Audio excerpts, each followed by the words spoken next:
Let me tell you something. Never make a gospel appeal to people's emotions. Never. Never. That's why we don't have some kind of an emotional appeal here and play all kinds of schmaltzy music in the background. I don't want you to do anything because we work your emotions up. Never appeal to people with any kind of gospel appeal that is directed at their emotions. Why? Because you can manipulate people's emotions.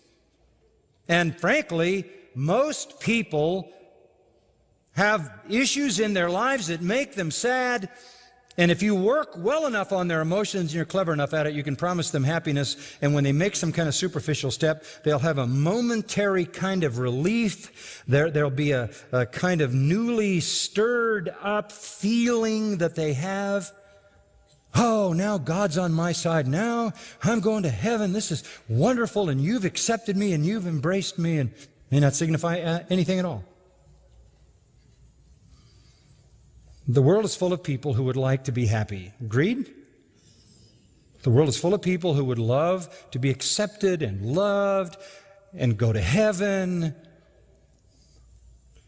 If you appeal to the emotions, you're going to get emotional reactions. And emotional reactions are not necessarily consistent with true conversion. Warm affections, newly stirred up. Look, there are so many people who have gone through this route. I'm telling you, this is what we all grew up with, kind of in churches. A lot of us, where they would play this music. You turn on television. Watch how these TV preachers and evangelists deal with crowds. They get an organ. They crank the music up. Somehow they get these people at a fever pitch emotionally. Then they play at their feelings. This is an illegitimate thing. It's tragic. Don't ever appeal to people's emotions. My approach to evangelism say, here's the truth. You drive it at the mind, because all things pertaining to life and godliness, as I read for you in 2 Peter 1, pertain to the true knowledge of Him. So here's the truth. Shut down the organ. Shut down the humming. We don't need that. Let's talk about the truth of your condition and Christ's provision. And the emotion will take care of itself. I think you were all very emotional this morning when you were singing those hymns, weren't you? Was there a lot of joy in your heart? You were lifted up, you were encouraged, but that's the emotion that comes out of the true conversion, not the emotion that substitutes for it. But we don't need to do all that kind of emotional manipulation. There's a second thing you never want to do. You never want to appeal directly to people's will, because the world is full of weak-willed people. Are you aware of that?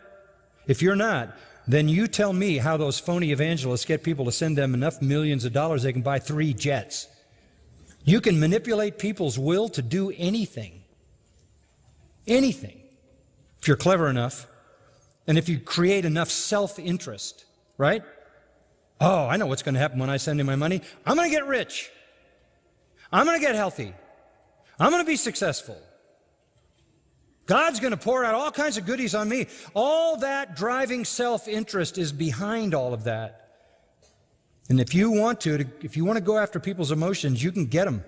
And if you want to go after their weak wills, you can get them. But if you're going to proclaim the gospel, you have to go after the mind. And it has to be a true understanding of the gospel. It's about knowledge and how you respond to the knowledge.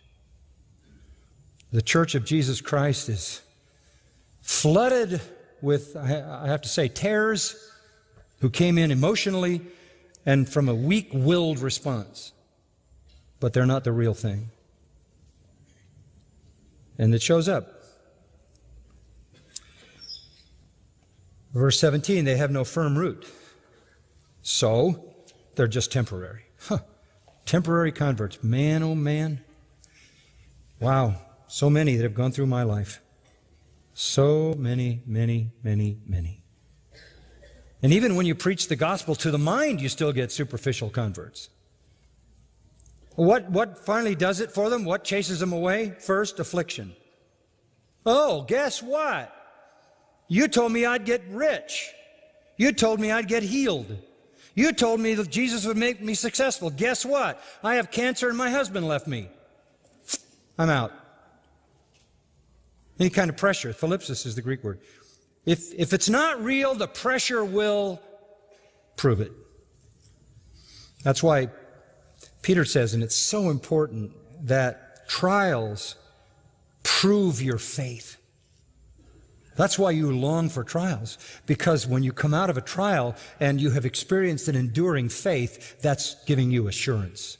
If you ask me how I know I'm a Christian, I can't tell you there's some mystical way. You know how I know I'm a Christian? Because I've been through enough trials in my own life and enough trials in the lives of people around me for enough years, and I have seen that no matter what the trial is and no matter how it comes, my faith never wavers. That's not credit to me. That's the faith that God gives that saves. It's like a rock. The false faith, when the trial comes and you can't cash in and you don't get what you were told you're going to get and Jesus doesn't do what you thought he was going to do, you're gone. Even worse, persecution. You're not going to take that. Hey, that wasn't in the bargain because you came in on self-interest. People who appeal to the will and appeal to the emotion appeal on the level of self-interest. And self-interest is going to lead you down a very, very dead-end street. Because life's not going to be like that. God isn't going to promise you to make you healthy, wealthy, and prosperous the rest of your days. No way.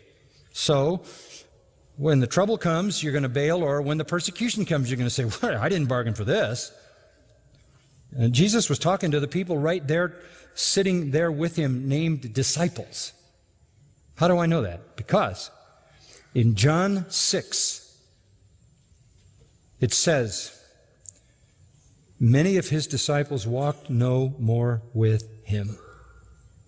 Pfft, gone. Why? They weren't going to suffer. He was just talking about the fact they're going to have to eat his flesh and drink his blood. He starts talking about death. They say, we're out of here. And he says to the other disciples, the apostles, will you also go away? And we hear that triumphant statement of Peter, to whom shall we go? You and you alone have the words of eternal life, and we know you are the Holy One of God. We're hanging in here. It's because they were given the gift of a real faith. I mean, this is like building a house on the sand, isn't it? If it's built on emotion and the weakness of the human will, purely predicated on self-interest. Trouble in life, persecution in life will reveal all of that. And we'll stop there and have some organ music. No, we won't.